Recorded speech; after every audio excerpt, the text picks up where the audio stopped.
ব্যবসা করা কি সুন্নাত? ব্যবসা করা কি সুন্নাত? যে ব্যক্তি হালাল করে ব্যবসা করবে কাল কিয়ামতের ময়দানে নবীজি বলেন, নবীজি বলেন, নবীজি বলেন, নবীজির কথা সত্য না মিথ্যা? সত্য না? নবীজি যার জীবন 63 বছরের ভিতরে ইচ্ছা অনিচ্ছা যার জীবন একটা মিথ্যা কথা নাই, সুবহানাল্লাহ, এর চেয়ে আর আশ্চর্য বিষয় কিছুই নেই। আমরা তো মিনিটে মিথ্যা কথা বলি, আশ্চর্য অলৌকিক ঘটনা। নবীজি 63 বছরের একটা মিথ্যা কথা। নবীজি বলেন যে ব্যক্তি হালাল তরিকায় সব ব্যবসা করবে কাল কিয়ামতের ময়দানে তার জান্নাত আমার জান্নাত এই পাশাপাশি। কোন পাশাপাশি?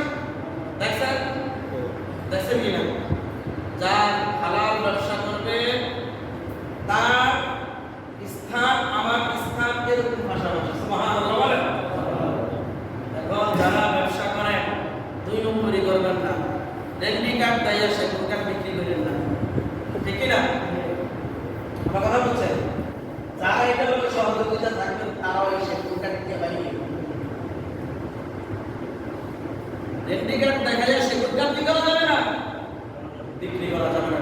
খবরদার ব্যবসার ব্যাপারে আপনি মালে কম দিয়েছেন, বোতলের মাপটাও কিন্তু মাপলেন, খবরদার তেল মাপতেছে বোতলটা মাইপা তেল দিবেন, না হয় ব্যবসায়ীদের আজাব কিন্তু করা। এই সামান্য 1 কিলো পরিমাণ আপনি রাখছেন তেল অথবা মুড়ি অথবা যে কোনো মাপা বাটখারা মাপা দিয়ে মাপছেন, 1 ইঞ্চি পরিমাণ আপনি মাপটা কম দিয়েছেন কাল কিয়ামতের ময়দানে, এটা না বুঝে আপনি জান্নাতে যেতে পারবেন। কি মনে করছেন? 1 ইঞ্চি পরিমাণ আপনি কম দিয়েছেন, এটার কারণে আপনি জান্নাতে যেতে পারবেন না। এটা বুঝ দিয়ে আপনি জান্নাতে যাবেন। খবরদার বাটখারা দিয়ে মাপা কম দেওয়া যাবে। নবীজির সাথে জান্নাতে থাকতে হলে কোথায়? কথা বলেন না কেন? একটু পাশাপাশি থাকতে হবে। আপনার কাছে চাইছে কমলা, আপনি কমলা চাইছেন, আপনার 2-3টা পুকুরে কমলা ভালো দিয়ে সব পুকুরে বসা, এরকম আছে না? বাটখারি ব্যবসা এটা মানুষের সাথে চলে, আল্লাহর সাথে কি চলবে নাকি? হক বান্দার হক, যেটা কমলা বসা এটা আলাদা বিক্রি করে। নবীজি ব্যবসা করছেন, মিয়া দোকানদারি করবেন, নবীজিকে দাঁড়া করে দিল আল্লাহ, বলবে হে নবী আপনি তো ব্যবসা করছেন, বলেন কিভাবে ব্যবসা করছেন?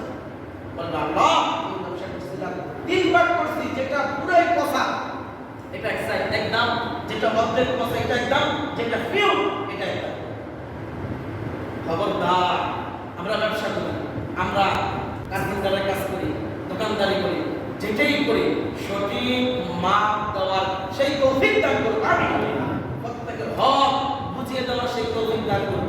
আপনি হ্যাঁ কাঠ বিক্রি করেন যে ভাই এটার দাম এত, 1 টাকা কম, মানে আপনি অন্যদিকে দেবেন, কাস্টমার আর চাই নাও, কিন্তু আপনি তো সব থাকছেন এই